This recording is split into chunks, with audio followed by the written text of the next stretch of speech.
Good evening, ladies and gentlemen. On behalf of the IMC Chamber of Commerce and Industry, I would like to extend a very warm welcome to all our participants, dignitaries, and our highly esteemed speakers to the online panel discussion on Is there a paradox in stock markets in India? All participants will be muted to avoid any disturbances during the course of the session. To consume less bandwidth and have clarity, you may like to stop video streaming at your end. Kindly post your relevant queries in the chat section so that the same can be addressed during the Q&A session. May I request Mr. Rajiv Poddar, President, IMC Chamber of Commerce and Industry, to present the welcome address. Over to you, Mr. Poddar. Thank you. Good evening and a warm welcome to today's panel discussion on Is there a paradox in stock markets in India? This question arises because the stock market's continuing bull run belies the utter gloom around the economy. We could not have a better panel to explain this paradox than we have today.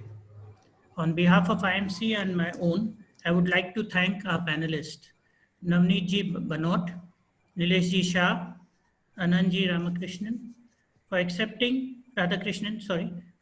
our invitation and being part of today's panel discussion.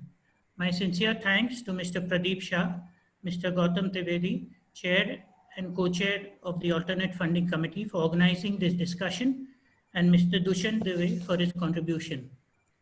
The COVID-19 pandemic has severely impacted the growth engine of the Indian economy and taken a toll on the government's revenue collection. India's economy has contracted sharply by 23.9% in Q1 FY21, shrinking to the lowest level on record. It is expected the economy is poised to contract 10 to 15% in the current year because of the pandemic. The pains of the lockdown have been felt across both industrial and service sectors, contracting 38 and 20.6% respectively. Barring agriculture, all other sectors witnessed a sharp contraction in growth rate. Globally, the contraction in India's economic growth has been among the severest during April to June 20 quarter. The Indian stock market continues to rise despite a grim macroeconomic landscape. It is believed the stock markets are always ahead of the real economy and can indicate beforehand the state of the economy. One may argue that the excessive liquidity, positive global cues, partially easing of the lockdown, hopes over the vaccine development, sustained FPI flows in the markets, Reserve Bank announcements of one-time restructuring of loans for stressed companies and small and medium enterprises, and other steps to improve liquidity to support the economy has boosted the sentiments.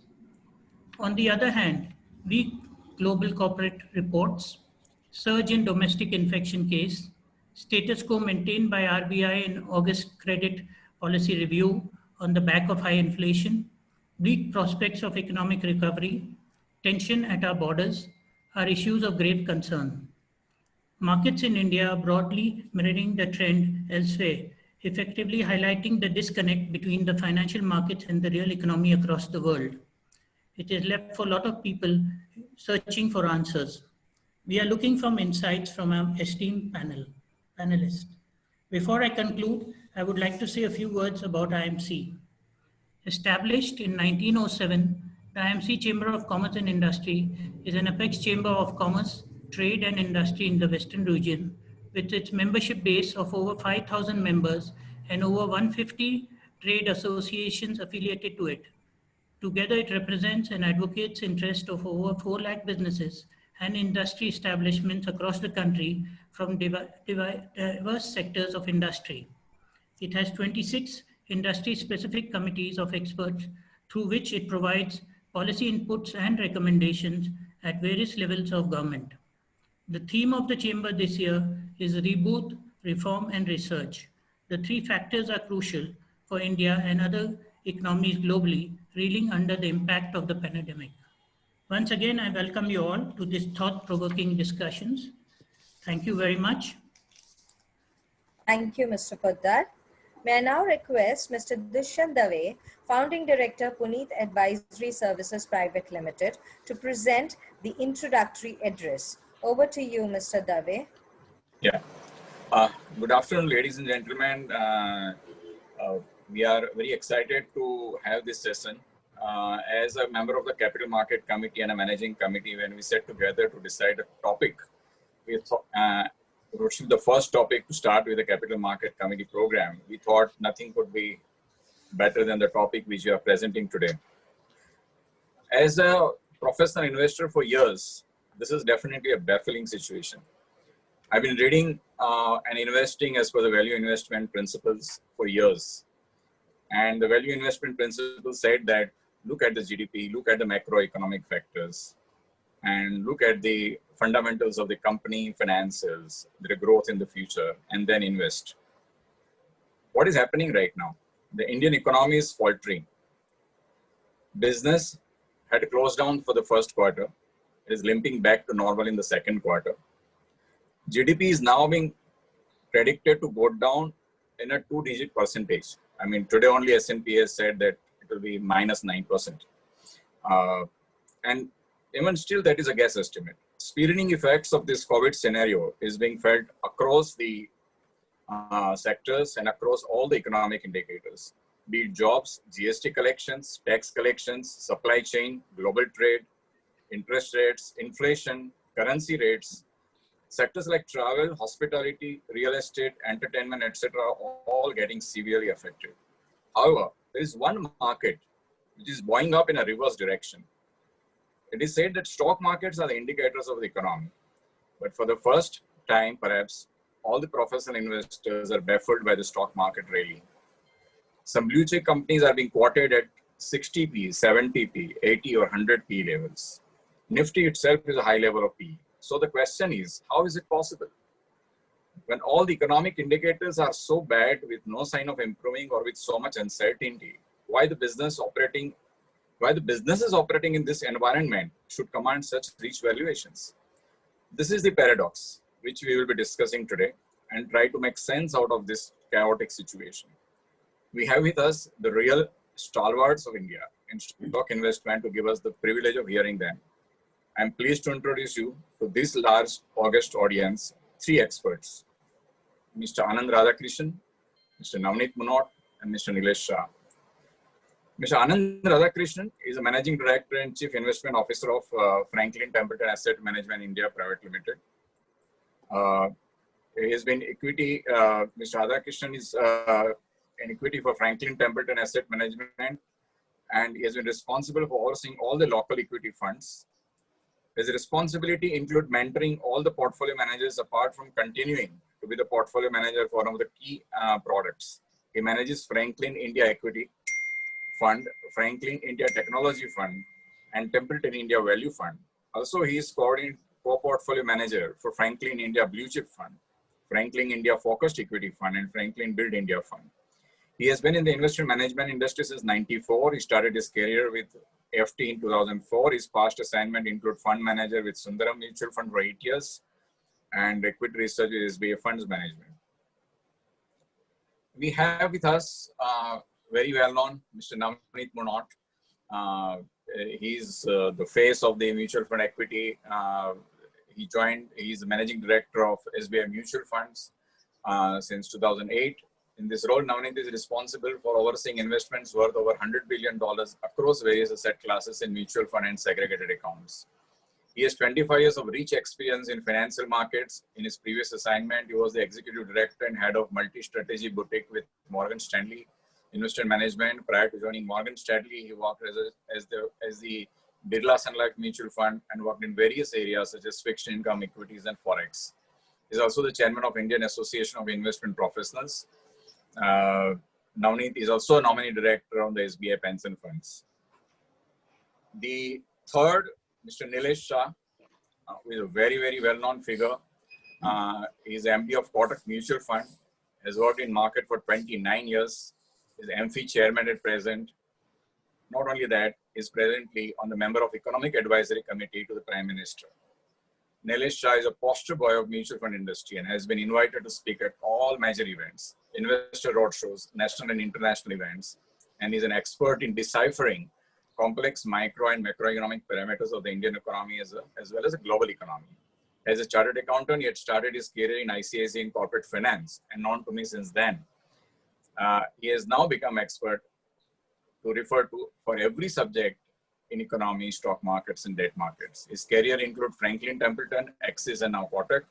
Managing a portfolio of billions, his opinion is most sought after when it comes to complexities of the market. I'm sure that he will guide the listeners through this paradox situation, if at all there is one, stock markets in India. The panel discussion shall be moderated by Mr. Gautam Trivedi, who is an accomplished investment professional in his own right and co-chair of the Capital Market Committee of IMC. Gautam Trivedi is the co-founder and managing partner of Nepean Capital. He has over 26 years of experience in the Indian and Asian financial industry. His last role was as CEO of Religare Capital Market. And before Religare, he was the MD and head of equity of Goldman Sachs. He served on the board of Goldman Sachs India Private Limited. He moved to India from Goldman Sachs Hong Kong and was ED of the Asian equity team. Gautam spent 4 years in the corporate finance M&A at Reliance Industries as well. He's also worked at DSP Merrill Lynch, CLSA, and Jardine Fleming, Hong Kong. Gautam graduated from University of Southern California with an MBA and has a Bachelor of Law and Bachelor of Commerce from Mumbai University. IMC is proud to present these finest professionals to you all, and we are all privileged to have all of you, sirs, with us, and we look forward for your guidance, not only to the professional investors, but also to the layman who is baffled in the stock market rally, India as well as abroad. Thank you. Over to Gautam. Yeah. Thank you, Dushyant. Thank you so much, Rajiv, for the introductions. I think let's jump right into the middle of where this paradox is. And the fact is that the first quarter GDP numbers for FY21 were down as much as 23.9%. And if you remove the government spending, which was up 16% year on year, then it's probably 30%. So I want to kick it off with Anand, and I wanted to get your sense that why is it that we have a paradox where the economy is clearly slowing down? It was slowing down anyway prior to the COVID onset. Things have only gotten worse. So Anand, can you give us a sense of why are the equity markets behaving the way they are? Is it the correlation with the S&P 500? Is it liquidity? In your understanding, what do you think is going on? I think equity market is wearing double hats at this juncture. At one hand, looking at extremely short-term indicators, extremely short-term growth trend. On the other side, it is also looking at what can happen over next 1 year's time, 2 years' time. Clearly, I think the initial fears during the first phase of lockdown was an unknown, fear of unknown. This fear of unknown led to dramatic response from both the market participants as well as from the managers of the economy as well. So there was a complete lockdown, and therefore we saw extreme fear about what is about the future. But as time lapsed, we saw that the nature of lockdown changed, and also the expectations on how bad it could be also changed. There was lesser fear, though there is still fear. But I would say initial panic and the fear of unknown has relatively subsided. Maybe because of the mortality rates being low, maybe because high recovery rates, maybe because with every passing week and month, we are walking probably closer to a vaccine. Combination of multiple factors, and of course, a gradual lift up of lockdown or opening up. Probably all that led to some revival of sentiments. And from extreme fear, it became a little better. I would say probably neutral to slightly positive. But having said that, I think there is still, I would say, a long way to go in terms of recovery of current cyclical situation. I think embedded in the current optimism is there will be a solution found for the pandemic over a period of next 3 quarters. And I think that is very important to sustain the current optimism. Thank you. Nilesh, what would be your thoughts on the same?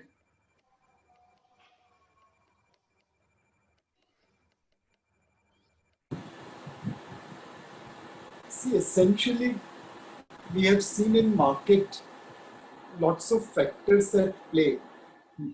One side, valuations are rising because liquidity has risen all over the world. An alternative return of deploying that liquidity in various asset classes has come down dramatically. So clearly valuations have expanded based on lower cost of capital or lower return of capital in alternate assets. Second, maybe some part of market is looking at future with optimism among current dark clouds, because generally in crisis, India has always reformed, and those reforms have then unleashed a new level of growth. 91 crisis helped us carry the liberalization reforms. So there is some optimism in market that we will take necessary action on reform side, which will change the growth orbit. Undoubtedly, at the bottom of the pyramid, in penny stock, there is also new investor money rushing in. And maybe we are going based on our experience in the past, it's driven by flows rather than fundamentals. So it's combination of multiple factors together which has resulted into market being where it is today. If I have to summarize, data is about the past, market is discounting the future. If future is going to be better than what is discounted by the market, then prices will rise. And if future is going to be worse than what is discounted by the market, be it medical situation, be it corporate profitability, then markets will fall. Got it. Thank you so much. Navneet, I have the same question, but I think if you can respond to the overlay that I want to put on this question, really is to do with liquidity. And you've seen the US government unleash $3 trillion of money into the US economy, plus the Fed's balance sheet crossed 7 trillion. So, and potentially another trillion still to come between now and I guess the elections. So I guess my point really is you've seen that money coming into emerging markets, including India. Year to date, I think we've seen over $4.5 billion come in from FIIs. Can you, in answering this paradox, can you also, factor in the liquidity that you are seeing, and do you think this is is this sustainable? You're absolutely right. Apart from the reasons that Anand and Nilesh have already alluded to, that there is optimism now. The economies are opening up. The public discourse has moved from Jaan hai to Jahan hai to Jaan bhi, Jahan bhi. And the data is clearly showing that economies globally are opening up. In India, they are opening up. Of course, there is a faith in human ingenuity. We'll be able to find some solution to the current crisis. And of course, there will be some longer term repercussion of the crisis as well, but still we'll be able to find some solution, so that there is optimism. But particularly on the point that a large part of this rally has something to do with the liquidity and the policy response that has been unleashed.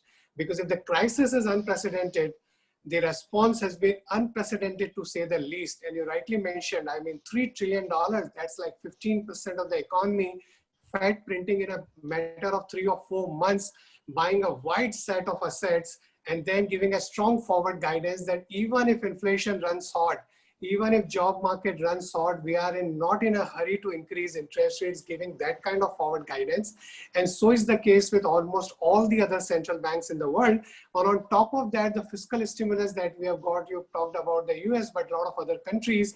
So when you have put in so much of money in the system, there is a demand shock. You can't consume that much. Obviously, the money is seeping into the asset markets. And that's the reason bonds, equities, gold, all are moving in tandem. Logically, there should be, if there is a risk on, equity goes up, bonds fall, or gold should not go up.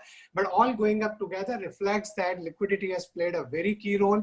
Nilesh Bhai talked about it, the so-called Robin Hood effect. This liquidity has also led to large number of new investors, relatively inexperienced, coming into the equity market. That has also played a role. And just to make that point again, what Nilesh and Anand mentioned earlier, in fact, the founder of Anand's firm, Sir John Templeton, mentioned that bull markets are born on pessimism they grow on skepticism, they mature on optimism, and they die of euphoria on euphoria. So, I mean, we have seen all bull markets always begin when there is a peak amount of pessimism. So I think in the month of March, valuations became so cheap that even if you take an extreme scenario of, a highly uncertain situation for the next 1 or 2 years, but equity is a perpetual bond without any, a fixed coupon, you're discounting the future cash flows, and those, even if the next 1 or 2 years are uncertain, the discounting rate has come down very significantly. So the lowering of interest rate, the central bank action works in two manner. Number one, lowering the cost of equity or cost of capital for everybody, but also when you are discounting the equity markets, and of course the for the borrowers or the corporate sector, the cost goes down, and relatively all asset prices move up because you have brought down the cost of capital or the equity risk premium. I actually want to talk about the next point really with respect to what you and both Nilesh mentioned in terms of retail participation. You've seen a massive increase in retail participation via online apps in India, whether it's ICICI Direct, Zerodha, Upstox, and obviously many such other online apps that have come on. Now, these are, clearly being people sitting at home or either employed or unemployed have logged on and are playing the market, investing in the market. I would use the word playing because a lot of them seem to be day traders, rightly or wrongly. I think they might learn a lesson soon. The fact is that on Saturday, literally 2 days ago, the IMC hosted an event on online brokers, literally on Saturday, and the promoter of Zerodha, among the others, was present as well. Nitin Kamath is his name. He said in 2016, they had only 1 lakh customers. Today they have 33 lakh customers. And fractional ownership, which you see in the US, where you can actually buy for $50, you can buy the share of Berkshire Hathaway, which is $300,000. That hasn't even come into India yet. So as a result, have these online brokers become your competition, as in competition to the mutual fund industry? Because this money, these retail investors who would have probably come into the mutual funds are now doing things directly on their own. Navneet, I want to start with you. I want to hear your response to this. Sure. So, India has a long way to go in terms of having a good equity cult. The number of investors or the number of demat accounts relative to the population of the country is small. Also, I think the amount of financial savings that go into the shares and securities is small. In fact, several of you have been in market. Pre-92, we had more amount of money as percentage of GDP or percent of savings coming into the equity market in India. So we have a history of long, one of the oldest stock exchange in the world or in Asia. But I think we have seen, episode after episode, whenever you see these kind of newer investors, relatively inexperienced investors, maybe in the first phase of the market where everything seems to be going up, they would make money. But my sense is, and we wish them good luck. But my sense is that over a period of time, they would realize that it's better to spend their time somewhere else and give money to professional fund managers like us. The long-term track record clearly suggests that. Nilesh, what are your thoughts? So undoubtedly, online brokerage companies are not our competitor. In fact, through their model of reaching out to customers on an electronic basis, they will help us expand our investor base. And this is something which we can actually learn from online brokerage company. The ease of investing which they have pioneered, mutual fund industry can probably learn a thing or two about it. Zerodha, ICICI Securities, HDFC Securities, Axis Securities, Sharekhan, to name the online brokerage companies, they also are distributor of mutual fund. And many of them responsibly push mutual fund product, systematic investment plan, etc. to retail investors. So for us, it's complementing business. They are our esteemed partners and distributors, and we can actually ride on their network to make ease of doing investments better. Absolutely. Anand, your thoughts before I move on to the next point. I have one word of caution. Most of them cannot be bucketed under the term of investors. Many of them are traders. If you look at retail percentage of volume of the market, in India and also globally. It has gone up dramatically during this lockdown period, suggesting that on a day-to-day basis, most of them are trading in and out of stocks and are not looking at it from an investment point of view. So while at one hand, we can rejoice at the fact that more people are opening demat accounts and broking accounts, we may also be opening up another problematic situation where a lot of people who have currently having time, little extra time, and are thinking that they can make that little extra quick buck in the market. And that is also the reason you are seeing the breadth of the market increasing, more mid and small caps participating, and we are seeing even penny caps now moving up, not only in India, in most of the global markets. It all suggests to a gradual building up of some kind of a retail trading mentality rather than investing mentality. Yeah. Of course, at some point this should change, and we'll have to wait and see what triggers that change. Thanks. Anand, I want to now move on to the next question. And again, this is more to do with the underlying economy. The government clearly is struggling at this point of time with respect of raising revenues. And honestly, it's very hard for people to actually pay taxes or increase payment of taxes, given the economy was in a virtual lockdown for the last quarter, and it continues to remain for at least more than 50 to 60%. What advice would you give the government at this point? I mean, what if you were the prime minister or the finance minister, what would you do at this point to help revive the economy? One I would give is give large tax breaks for buying homes. What India is currently giving for tax breaks for buying homes is very low. Yeah. It has been very static for long periods of time. And as you may be aware, as many of you may be aware, home building is one of the large driver of economy, Yeah. Including construction, mortgages, etc., and various home products. I think we are seeing extremely bearish market in real estate. And to revive investments in the household sector, we need to give certain tax breaks. And this may look like tax breaks initially, but I think the volume of activity will more than compensate for the initial tax that is foregone in the form of higher tax breaks. So that would help to kickstart or bring more momentum to the economy and also help the government revenues. Second, of course, is strategic divestment. Without worrying about tax revenues and also not wanting to cut back on your spending, the only option or one key option that is there with the government is to sell off non-core investments. They have been trying to sell off BPCL, Concor, and one more name, maybe, and they were probably saying that they will take LIC public, but we see very little progress and a lot of hurdles, like it happens in any typical government endeavor. So unless we make quick progress, and the government won't be able to access funds in a manner which doesn't expand deficit. So I think strategic divestment, including divesting stakes in some of the government-held organizations like SUTI, should at least buy them buffer till the time tax revenues get buoyed up. These are my two key suggestions. Anand, I entirely agree with you on the divestment front. It's ridiculous that the government of India hasn't been able to sell any asset.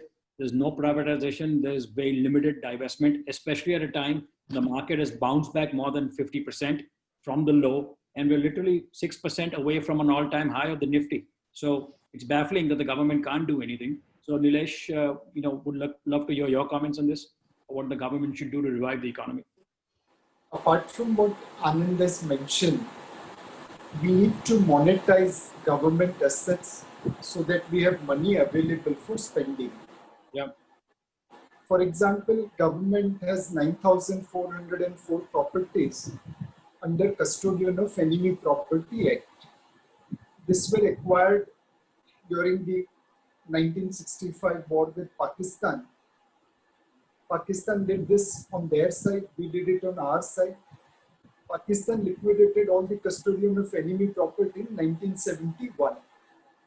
We are still 49 years behind them. These properties were valued at about 1 lakh crore about few years back.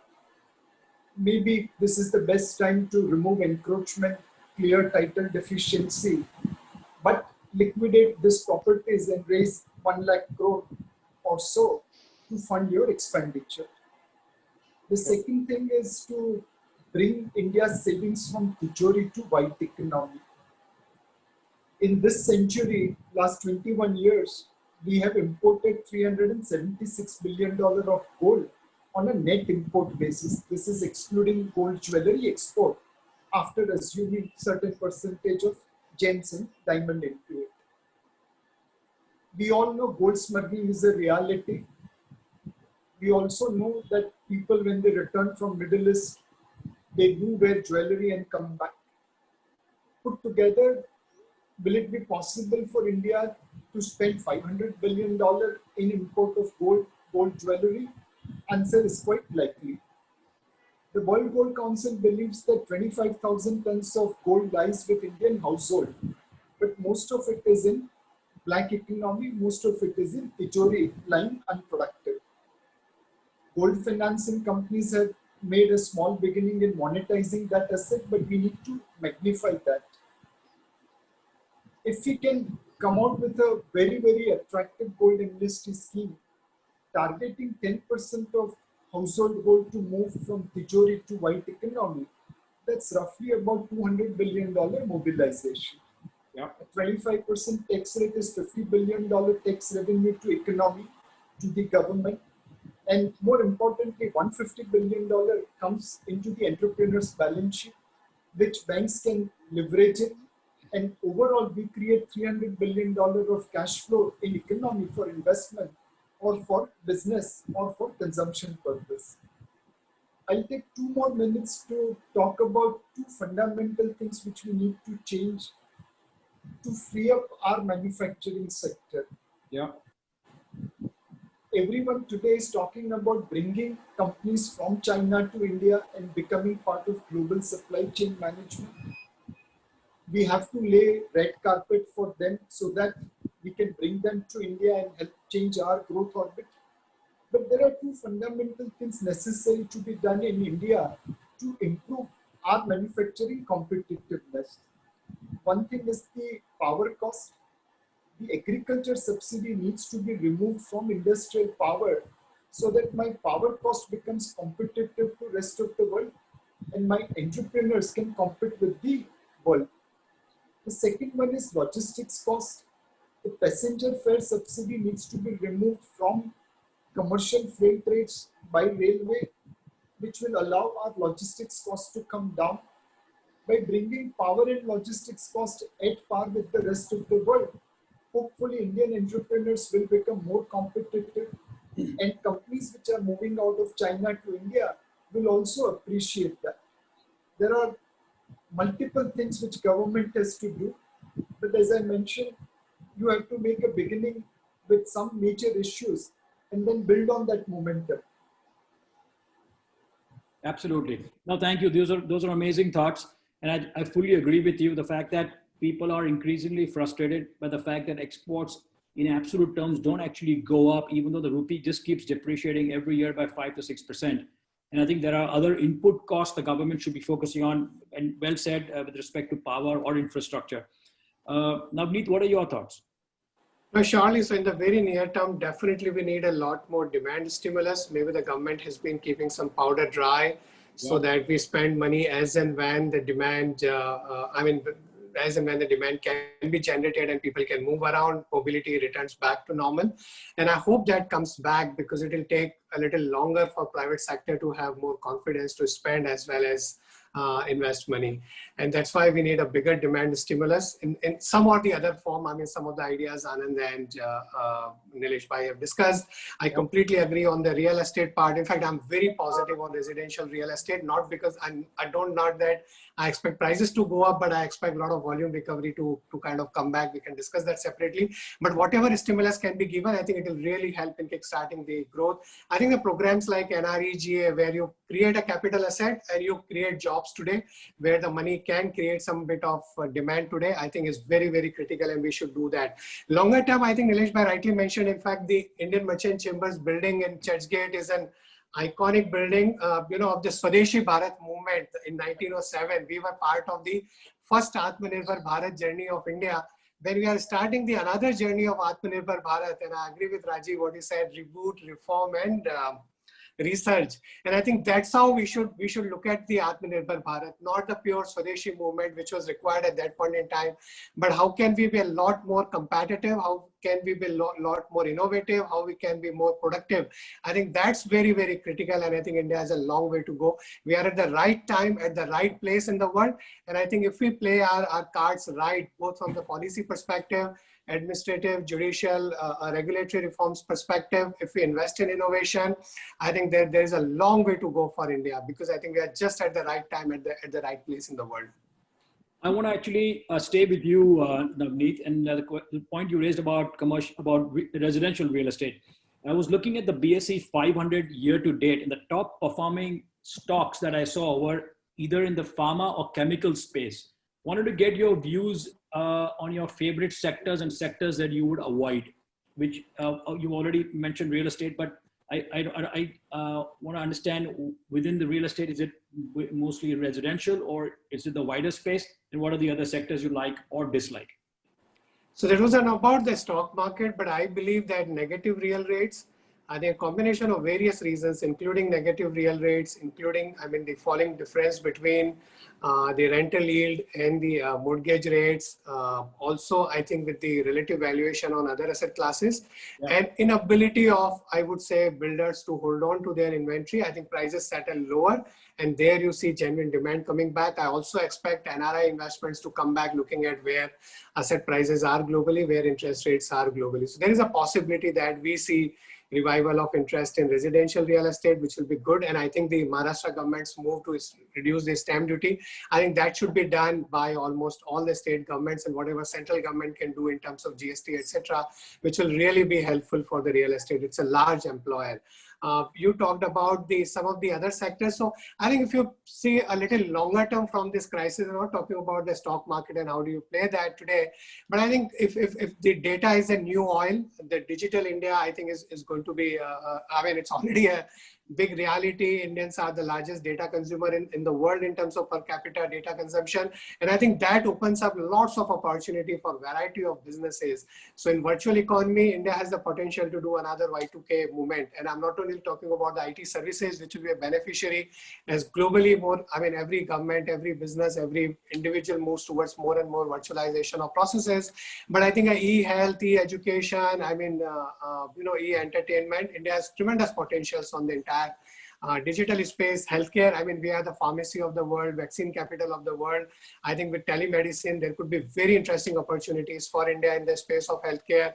You talked about chemicals and electronics, where I think government is very determined that with all the policy support that can be given in the form of PLI and other aspects, some of the state governments are doing an interesting job on the labor and land reforms to support these industries. That could be very interesting.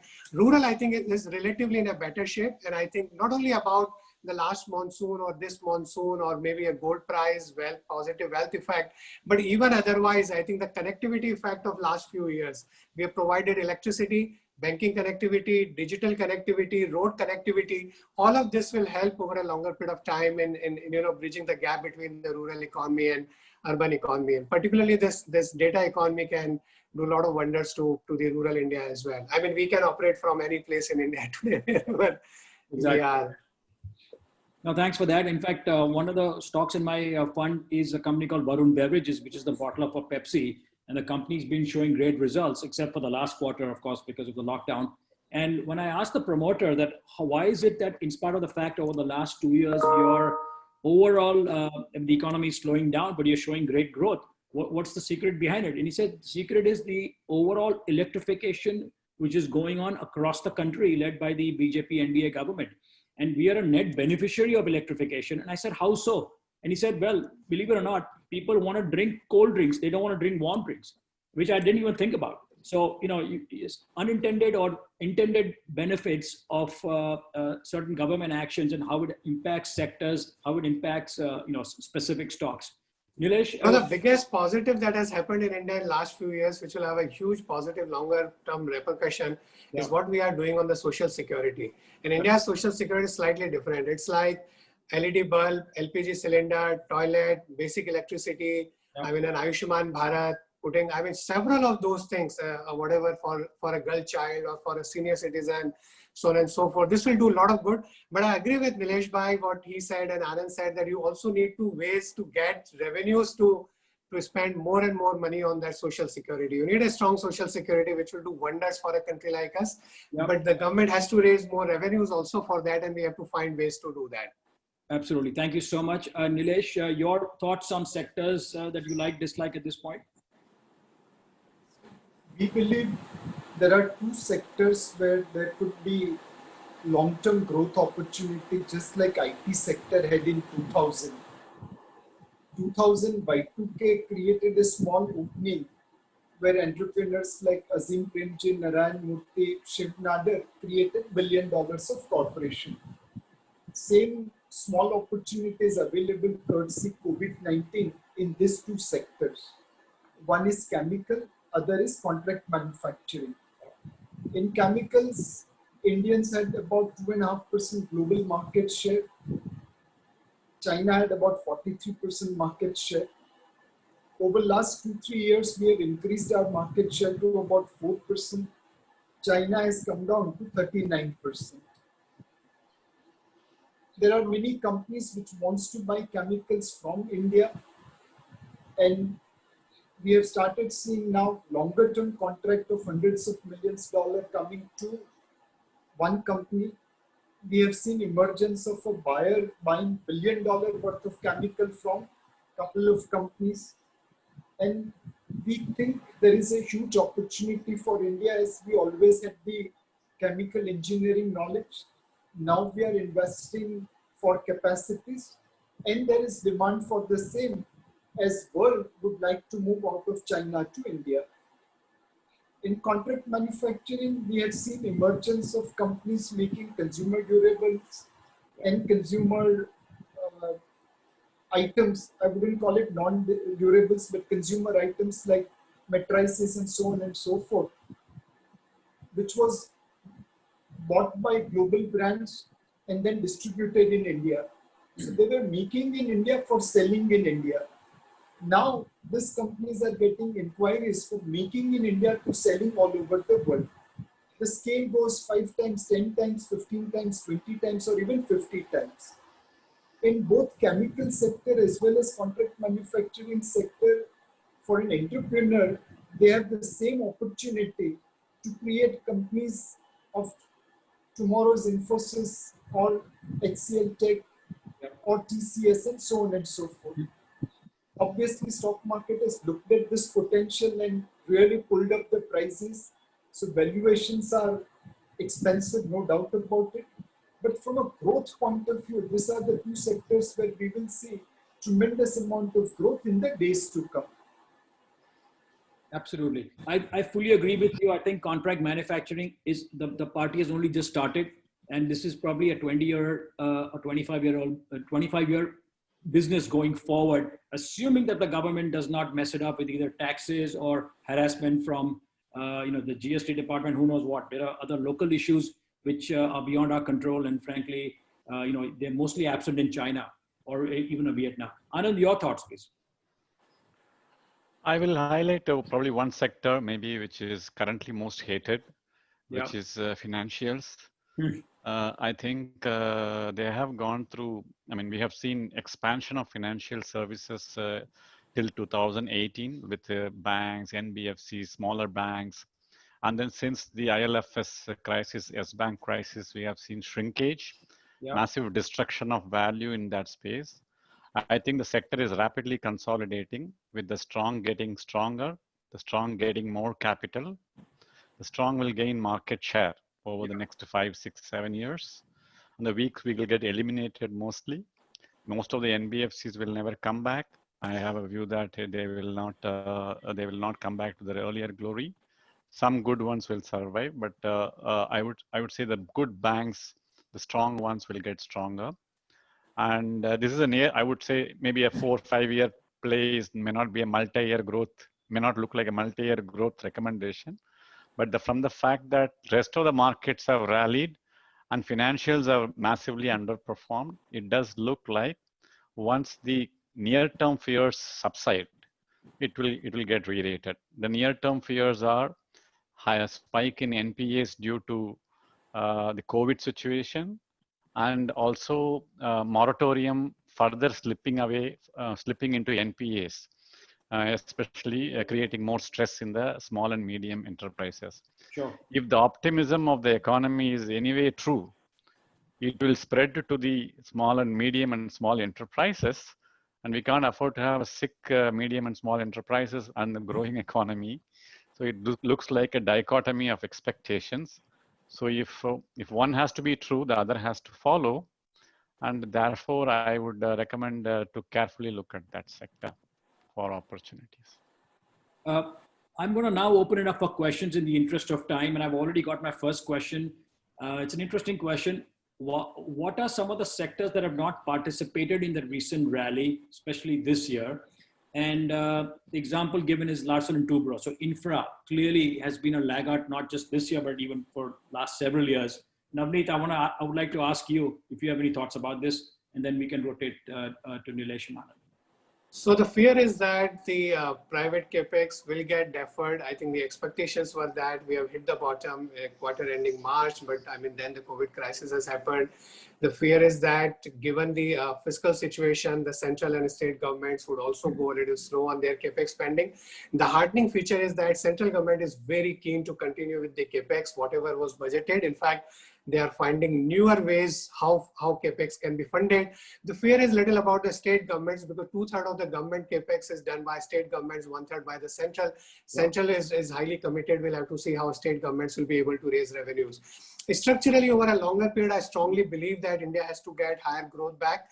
It has to be driven by the investment. We cannot have a consumption-led growth without kickstarting the investment cycle, because how do you create jobs? If you are not doing that, how incomes go up? And without that, we have a lot of other problems. So I think it has to be investment-led growth. And I mean, the other panelists have, touched upon it, whether, I mean, the Atmanirbhar Bharat or through various means, we are trying, the country would try its best to get the investment cycle back.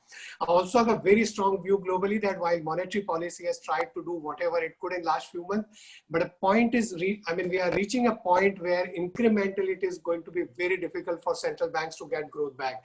It has to be driven by the fiscal policy, and that fiscal policy to a large extent has to be aimed at how do we create new infrastructure, right from US to Germany to a lot of other countries. And I have a very strong view on this, that the next leg of growth support has to come from fiscal policy, which is investing in infrastructure, because that will create jobs and that will reduce the rising inequality in the world. Otherwise, a central bank induced liquidity driven, the asset price inflation will increase inequality, will create a lot of challenges for the world.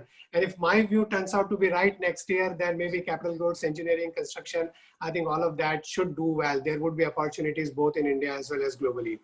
Excellent. Thank you so much. And I think for all three panelists, if you're comfortable giving stock recommendations, please go ahead and do that. So Navneet, if you're comfortable, no, would you like to add? Okay. No problem. So I'll leave that to your discretion.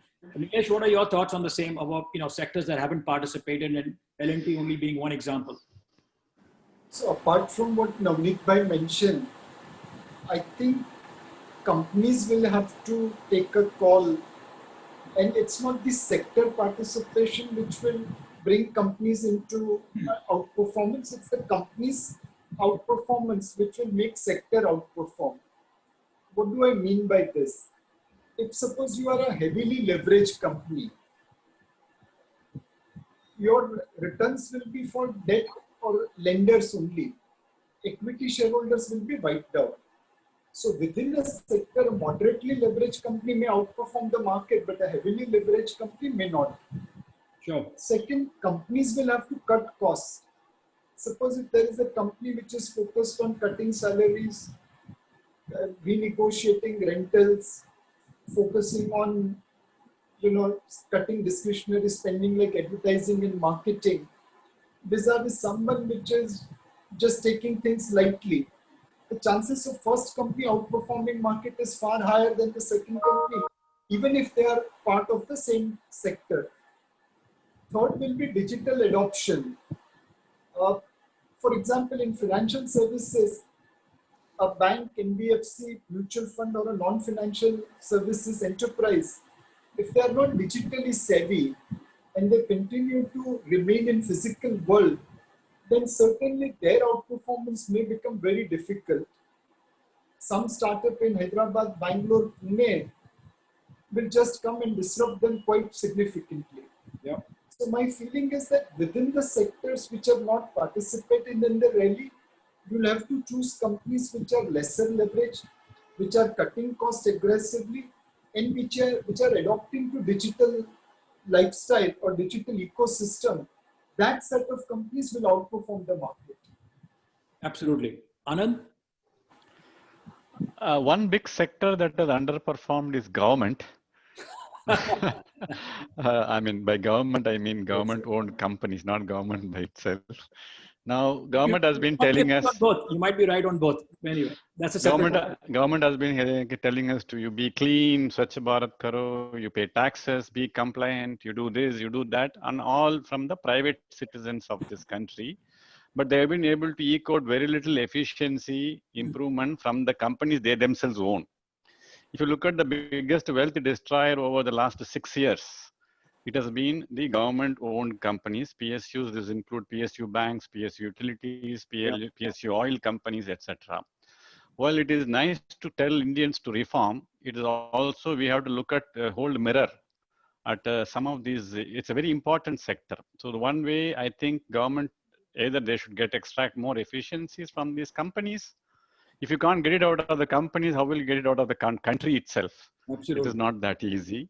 Or, you know, you really have to strategically sell it off. So I think there is huge value. If you look at 10 years back, what are the large market cap companies in this country? And today, the biggest destruction of wealth has come from the government sector.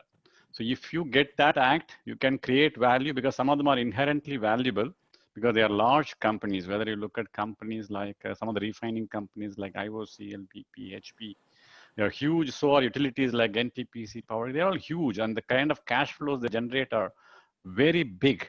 And their market cap is in no relation to the underlying cash flows that they generate. The only problem is government is willing to sell these stocks at any price in the form of ETFs, on the tap, disinvestment, etc. I think if this sector is fixed, we would create reasonably good value for a large number of shareholders, including the government itself. So it is very important. And the last 6 years, we have paid zero, excepting banking sector, where the consolidation is encouraged, is done, and some amount of efficiency is trying to get pushed.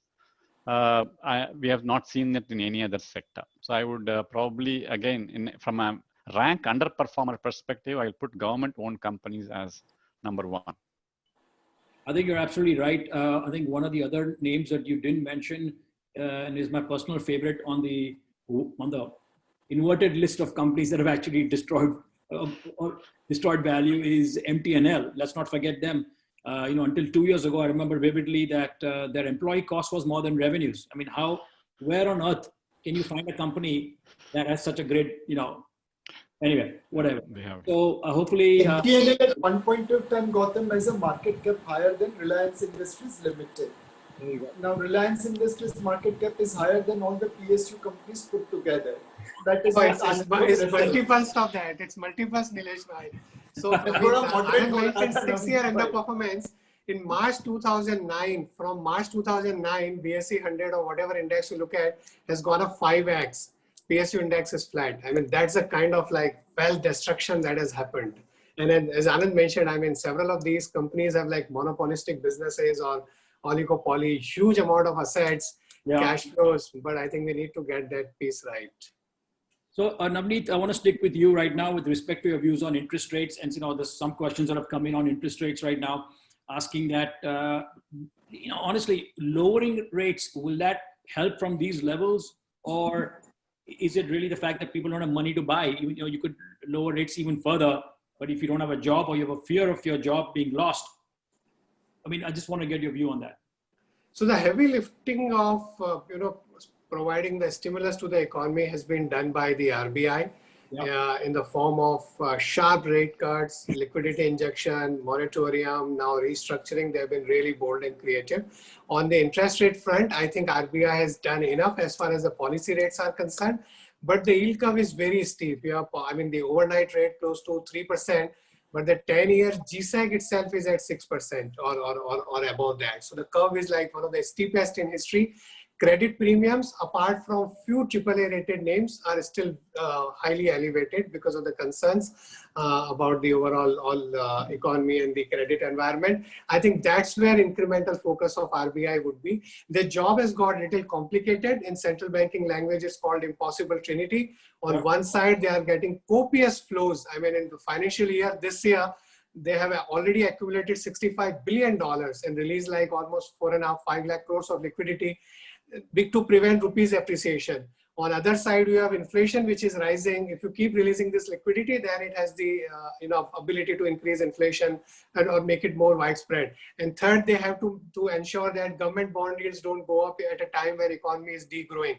So it's a very difficult pulse and pressure, but I think they have been doing a very, very good job in terms of ensuring that, I mean, try to manage all of these multiple objectives. But to take your point on interest rates, given where the economy is, notwithstanding higher inflation, RBI will have to ensure that interest rates remain low.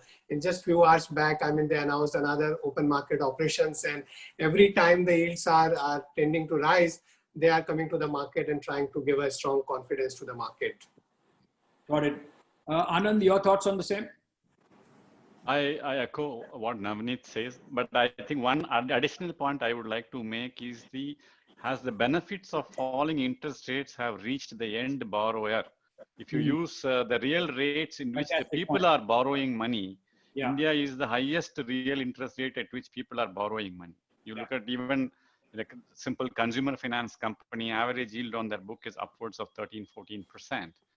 And the mortgage rate is still 8% or 8.25%, depending upon your own credit rating. So I still think that because of the various inefficiencies in the banking system's reluctance to pass on the falling rates, there has been a major, the interest rate kicker has not really been felt in the economy. While you may say it is only felt in the financial part of the economy, it is not being felt in the real part of the economy. So there has to be some ways in which we have to, the monetary transmission mechanisms has to do better. I don't know what ways it can be because I am not that well versed in the monetary economy, but I think the real benefits are still not reaching people. Absolutely. Your thoughts, Nilesh, please? So completely in agreement with what Anand and Navneet talked about. But why is borrowing cost so high for borrowers? Probably what is happening is that when a company becomes NPA, the promoter does not necessarily become bankrupt. We have seen promoters becoming richer and companies going bankrupt. Now, unless until we can solve this paradox, the borrowing cost for rest of the guys won't come down because the good guys are paying burden of the bad guys. So we need to strengthen IBC resolution mechanism. And a classical example is 1991 securities scam, where cases are still going on. Assets are under disputed territory and convicts or accused are dying before any judgment is given. Compare that with 2008 General Motors. It was America's foremost automobile company, went into bankruptcy in 6 months, it was out. And today it's a $1 billion plus market cap company. So unless until we can reduce the resolution of NPAs to a reasonable level, the borrowing cost of the system will not be able to come down. Absolutely. I had a question, actually. You raised a very fair point with respect to promoters never going sick, companies going sick. It's an excellent point. And I think at least the one thing that's come out of this government in the past 6.5 years is the fact that this nonsense has clearly stopped. Banks are no longer getting phone calls from Delhi to continue to give money to rogue promoters, which is a good news. But I have a question with respect to that, and I think this is for all three of you, and whoever wants to answer it first, please go ahead. Question is, in India, all of us, including me, including all the people on this Zoom call, have a very high tolerance for low corporate governance, because if you actually apply a full corporate governance metrics, I think there'll be very few companies left to invest in India. So how do you filter that? At what point do you say, oh my God, this is ridiculous, I will not invest in this company, or I will tolerate some degree of siphoning off because guess what? There is a tailwind to this specific sector. I mean, I'm just curious. I mean, you can't only invest only in IT companies or maybe some select pharma companies. There is a lot more to India than just that, but there is a corporate governance angle, which until now has been shielded by, unfortunately, a legal system which is broke. So the judiciary doesn't work. So Nilesh, back to you on that. I mean, how do you solve for that? Because I'm sure every investor has a concern about that. So corporate governance is a journey. And I'm sure if you look at on a decadal compartments, we have achieved a lot. Yeah. When I started my career in stock market, people who were biggest defaulters to the banks were also able to raise money from me. Today, the biggest defaulter of the banks are not able to raise any money from the capital market. Yeah. We all remember about a jewelry company which wanted to come out with public issue, did marketing, but nothing happened, despite hiring some of the best merchant bankers. Yeah. So clearly, capital market has improved a lot over last 10-20 years in terms of providing capital to those people whose track record has not been very good. Have we achieved nirvana over here? Answer is no. It is still a journey and we have many miles to cover. But a journey has been, beginning has been made. The second thing, Gautam, is that many a times, we are being evaluated like a goalkeeper.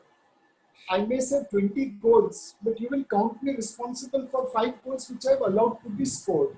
Sure. I'm sure when me, Anand and Navneet retire and write our memoirs, you will find many cases where corporate governance was upheld. But we are not going like activist shareholder in developed world. We are going more below the radar, whether it's related to management's remuneration, whether it is related to payment of royalty, whether it is related to parent company setting up a subsidiary company for manufacturing or for taking over marketing. There are many aspects where we have made a beginning. Again, we haven't reached nirvana there. We have many miles to cover. But I think this is a gradual process. We won't be able to go from first gear to fourth gear immediately. But we have moved from first to second, and hopefully we'll all continue to move to third and eventually to fourth. I would in fact recommend that let's put some of these companies which are rogue companies in front of Arnab. I think we might get a solution faster than the legal system. Gautam, Sorry. I would like to add one point or half a point regarding responsible investing. Yes. And the introduction of stewardship code in India by SEBI for institutional investors. Yeah. I think a significant step is being made in that direction, where all the institutional investors are pushed to be more responsible, exercise their fiduciary responsibility carefully, including matters related to voting. Yeah. And I think we have made substantial progress in that direction. Of course, there is miles to go. Second point is, globally now there is enough data to suggest that responsible investing is also leading to better outcomes for investors. Yeah. So whether you can call it ESG compliant investing or fiduciary compliant or whatever, so stewardship compliant investing, etc. So as people realize that not blowing up by investing in low corporate governance companies is also a better way of creating wealth, then you would see that there will increasing reluctance to go after shorter term betting on some of these companies. So I think globally the direction is very clear. The faster we adopt it, the better it is. Yeah. Navneet? Yeah, absolutely. In fact, I mean, as far as the statute or regulation is concerned, whether the New Companies Act or the LODR, etc., from that perspective, we are one of the best in the world. Whatever is there on the paper, I think the challenge is on the enforcement side. And I think that's where we need to really sharpen our teeth and have to ensure that the quality of surveillance, I mean, to ensure that we definitely take stricter action as and when, I mean, a wrongdoing has been done. But from markets perspective, just to echo the point that Nilesh Bhai and Anand just mentioned, that I think markets have ensured over the last few years the kind of practices which were there in 90s. I mean, it's very difficult for a company to come out with an IPO without, I mean, having even a plant or let's say even a business in place, and you could buy the revenue and come out with an IPO. That's almost impossible now. And the investors are differentiating a lot more between the companies which are better at governance versus the others. The interesting aspect is this, what Anand mentioned on the ESG or the responsible investing. And over the last few years, we have seen that despite we being a minority shareholders, the way we are now, I think given the importance has changed materially. And you see several of these cases where we wouldn't have supported a certain related party transaction or an executive compensation or any of those aspects. And I think companies take us a lot more seriously. And there is a proactive, constructive engagement from the institutional investors, unlike the previous regime where you just vote with your feet and you think that you have no power to engage with the company. That has changed materially. And stewardship code of SEBI, I think is another big move in that direction. I think that will change things dramatically over the next several years. I totally agree. In fact, if you guys know that recently for a large NBFC, a private equity fund nominee director was ousted because he had attended only 41% of the board meetings. And you would have never thought this would happen. And I'm sure some of you guys own the stock and may have voted against that gentleman. But at least you're right, absolutely. I have this one final question in the interest of time, and it's a very, very interesting question that's come. And I want to see the reaction on your faces when I ask this question. It's a Kodak moment. Would you advise your children to build a career in India or outside of India? This is a question. It's not my question. It's a question from one of the investors who's actually on the call today. Whoever wants to go first, please go ahead. Anand, you're smiling, so I'm going to pick on you first. My kids are too young, but I think I will not have much say. That's a bad answer. I will not have much say in the matter. They will decide on their own. Okay. Nilesh, Navneet. We have been passionately working here and will continue to work here. I see India as a land of opportunity. I think we have seen several of these crises before, and then we have always come out stronger. I think we are on the cusp of something very interesting for next 10, 20, 30 years. Doesn't mean that there are no relevant opportunities outside India. Yeah. I hope that we will play, I mean, the Atmanirbhar Bharat means like in India, which will play a much bigger role at the global stage. And who knows, I think in this new world where you are connected virtually with the rest of the world, I think sitting in India, we play a much bigger role in the world. You don't have to physically really move anywhere else. Absolutely. I mean, I aspire to manage a much bigger amount of global money sitting here. Fantastic. Great answer. Very good. Nilesh, you're laughing away. So I wonder what that means. I just want to thank the gentleman for asking this question and believing that our next generation is going to listen to us. I truly thank him. All of us who have teenage daughters or sons know that this generation is not going to be constrained by our limitations, our thought process. They will be global citizens. Yes. And as Navneet mentioned, for them, world is playground. Whether they are based in India or outside India, they will always remain Indian, but they'll also remain global citizens. Yeah, absolutely. Thank you so much, all three of you. I'll hand it over to Pradeep to give the closing remarks. Thank you very much, Gautam. We all gathered together to learn an answer to the question, is there a paradox going on in the markets with all the gloom that Rajiv talked about in the economy? And of course, the take home that I've got is that there is reason for the markets to go up. I think perhaps we had articulated insightful, knowledgeable answers on this, and I can just pick some of them. Anand talked about the optimism. There was a fear of unknown in March, and then of course now there's optimism about the COVID crisis coming under control with vaccines or with some kind of antidote. And of course, Nilesh did touch upon the fuel in the economy, fuel in the markets, perhaps because of liquidity or perhaps because of money chasing, fund flows chasing fundamentals. For flows chasing penny stocks rather than fundamentals. And of course, Navneet talked about the policy initiatives that were made. So all these did contribute, but there was fundamentally some reason for the market to recognize this and then therefore move up. And of course, we talked about sectors, and therefore, very intriguing that Navneet talked about the real estate sector, and of course, contract manufacturing, and then chemicals industry that Nilesh talked about, and of course, various sectors. The message that again Nilesh gave, that sector outperformance will be led by company outperformance, which is a wonderful message. That ultimately it is companies that make you money, it's not sectors that make you money, and therefore choosing companies right is really the matter that is at hand.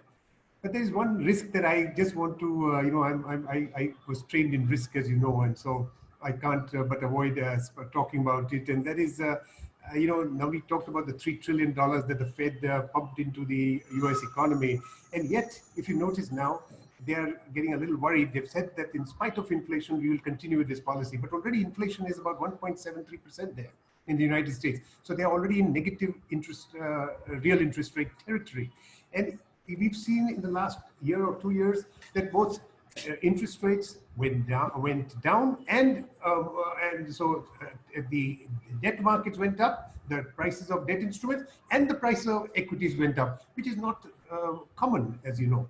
And we might now see a similar situation coming down if inflation goes up and interest rates spike in the United States, and we might see both the debt markets prices coming down as well as equity coming down. So that we will have to live with this uncertainty. And again, going back to what Nilesh said, invest in equities. It is individual scripts that you invest in. And I think that is the answer. Navneet said, don't rely on yourself. You have better things to do. Leave it to the professionals. So perhaps that's the message that we have to take home. So one, the optimism that it is certainly a paradox. It seems apparent a paradox that the economy is going down, the market is going up, but there is a reason for it. But just investing blindly in sectors or passively may not be the answer. Choosing and picking stocks may be the answer. But thank you very much. We had about 334 participants that I saw at the peak, and thank you for your wonderful, insightful, thoroughly thoughtful and thought-provoking answers, Nilesh and Anand, and of course Navneet. And Gautam, thank you for your probing questions, which brought these answers out. And we had a wonderful audience. Many, many thanks. We appreciate your participation, and we look forward to you joining us in more such events that our committee will organize. Thank you. Thanks for the opportunity. Thank you. Thank you, Nilesh. Thank you, Navneet ji. Thank you, Anand ji. Thank you.